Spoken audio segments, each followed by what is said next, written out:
man, 1973. This is it. I get to review this awesome muscle car. Wait, I'm getting ahead of myself. Let's back it up a bit. Editor! This is Eric Saylor. He's an acclaimed artist and a lifelong Camaro fan. He's a really nice guy and he was happy to share his time and his awesome car with us. We sat down and talked all things Camaro. Here's what's everything that's on the engine. And this is, my car is considered a day two car. Say you bought a car back in 1973. Say you bought this car off the lot from the dealer and it's brand new. And all the stuff that you do to it on the second day that you owned it, you'd probably change the wheels, you'd probably put a bigger air filter in it, you'd probably take off the original stock exhaust and put on side pipes or, headers or something like that. So that's what a day two car is all the stuff that hot rodders would do the second day they own the car. There's guys that are super into making sure that everything on their car is exactly the way it was when it rolled off the assembly line. They'll even buy the old chalk that GM used to use to mark the firewalls. Wow. To say, when something passed inspection and they'd put a check on it or they'd write a number on it. So my car is not one of those cars. My car is a day two car. It's not the original Chevrolet transmission. It's a Tremec and it's a 5-speed, so it's got an overdrive, which is really nice on a great big engine. And it's a 342 rear, which is pretty high as far as gearing goes for a rear. Drag race guys, they always talk about 411s, which is it's a bigger gear. It gives you more power down low. But this car has such a big engine in it, it doesn't need, it's got plenty of power down low. So this gives it more speed on the top end. This was all stuff that was done to it before I owned it. It was done in Tennessee, and then I went to Florida. I bought it from a guy close to Silver Spring, Maryland. We were going up to see my wife's father, and I saw it sitting on the side of the road and pulled over. And as soon as I saw it, I was like, I think that's the one. And I called the guy, there was a sign in the window, and he came out and met me, and when he started it, when he fired it up, and it sounded like a race car, I was in love, man. I was like, this car's coming home. The engine makes somewhere around 450 horsepower, but as Eric told me, it's also about the weight. And the cars were smaller back then. This car is so much lighter weight. It's like 2,200 pounds or something, I think. Like even that new Camaro I had, the new Camaro it just felt heavy when you were in it. It felt heavy, it accelerated heavy, it was wide. So yeah, a lot of horsepower plus a lighter car. It's scary stuff. I bet I could tell. I bet I could tell the engine apart from how many cylinders it has.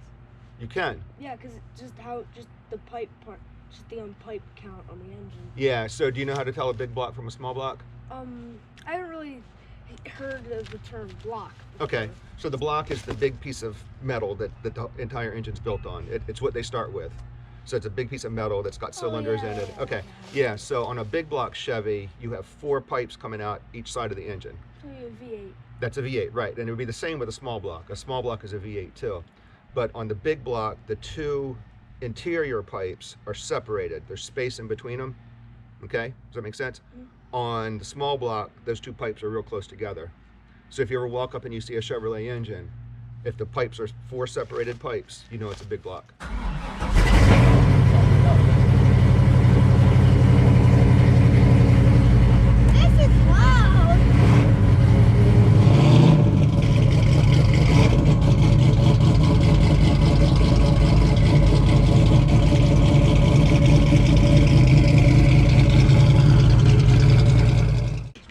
Look how big this door is. It's crazy big. So she needs a little more idle. There we go. I was trying to be careful and trying to close it successfully at the same time. That's how you open it? I thought it would be in like the front. Oh, that's big. No, that's a big engine. So see, that's pipe number 1. This is number 2 here. There's 3, and then 4 you can't really see. Yeah. What I was telling you is between 2 and 3, if there's a big space like that, then that's a big block. If it was a small block, those 2 pipes would be close together. And it would be the same on the other side? It would be the same on the other side, yeah. So it would be a V8. It is a V8, yeah. When your hood sticks up over the windshield, like this here, what it does is when you're driving, air hits the windshield and then it goes down and into the engine. That's what the cowl does. So I can cool it. Yeah, and it basically gets forced air. So when it comes in this cowl, it comes in this top here, and then see this big hole that fits right down on the air filter. Okay, I think we're all caught up. Let's give this bad boy an Upshift review. On this it says 70. That means that means this taillight was made in 1970. This one says 72. No, 71. It was made in 1971. This one over here says 71 again, and this one says 70 again. So these two were made in 1970, and then these two were made in 1971. Now you're probably wondering, well, where do you feel the car up from this? And it's not from the sides. The answer is behind the license plate. And then when you want to close it, it's a spring mechanism, so you can just do this and then release it, and then it snaps back. But I'm not gonna do this. It's a really old car. I don't want to damage it.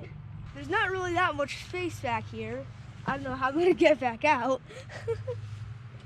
And it's not as comfortable as the front seats because these back seats are like kind of like a bench. People in the back that get the least amount of experience because like they aren't like in the front. Well, they do get like more fun because like if it's on a bouncy road, they'll actually go woo woo woo. This is where the climate control is, not over here. Here. This is where the radio is. Well, basically a traditional place.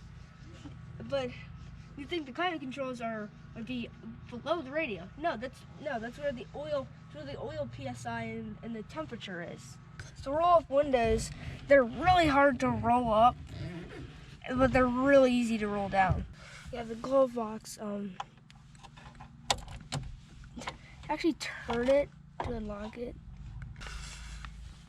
This is the original. This is the original manual. 1973 Chevrolet owner's manual.